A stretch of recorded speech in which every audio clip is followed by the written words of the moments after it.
Le 15 février 1973, après le compte à rebours de 17h, la plus ancienne radio communautaire francophone nord-américaine entrait en ondes officiellement. CKRL FM 89,1. C'est la voix de Denis Lelièvre qui a lancé l'aventure. Notre plus ancien bénévole de 50 ans plus tard, il fait toujours partie de la grande famille de CKRL. Pour moi, c'est un des plus beaux jours de ma vie. Il y a un côté personnel là-dedans parce que j'ai toujours été là. Voici le mur de la reconnaissance de CKRL. Wow. C'était important pour nous de souligner le 50e anniversaire par un mur de la reconnaissance. Ce mur va compter 64 personnes, 14 fondateurs, les fondateurs officiels de CKRL de 1973, plus 50 artisans bâtisseurs. Qui nous appelait pour dire... Née dans le pavillon de Coninck de l'Université Laval, la radio communautaire a déménagé plusieurs fois.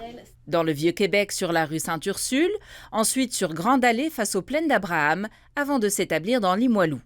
J'ai une affection particulière pour la première décennie parce qu'il y avait un bouillonnement extraordinaire. C'était la création de CKRL, je dirais, dans la mouvance de la contre-culture.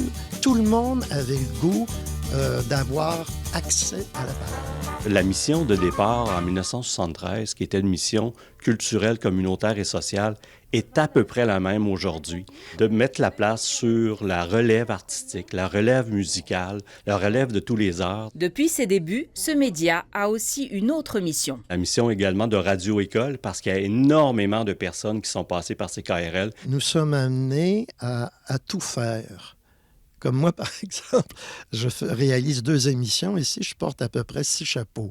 Je pense qu'une année complète ici vaut probablement plus qu'une année trop théorique. Et depuis le départ, le financement est un défi. C'est pourquoi l'acquisition des studios dans Limoilou a été une étape importante. C'était très important parce qu'on n'a pas toujours eu des périodes faciles. Il y a eu des moments très difficiles pour CKRL. Présentement, ça va mieux, mais c'est jamais gagné, surtout pour des organismes communautaires. À l'automne 85, alors qu'il y avait des grandes difficultés financières et même de code d'écoute, donc, il y a eu un vote d'Assemblée générale où nous sommes passés à 2 doigts de la fermeture de la station.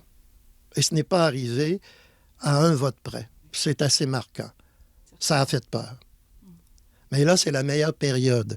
La période, là, oui, je pense que c'est une très bonne période. La direction précise que le budget annuel est de 450 à 500 000 $ en revenus autonomes et en subventions. L'équipe immédiate regroupe de 6 à 8 employés. Il y a plus d'une centaine de producteurs artisans bénévoles qui contribuent à la programmation toute la semaine. C'est un sentiment de fierté, d'orgueil, bien sûr, d'accomplissement. C'est une joie extrême. Je ne peux pas dire que j'attendais ça depuis 50 ans, mais ça m'est donné, c'est arrivé.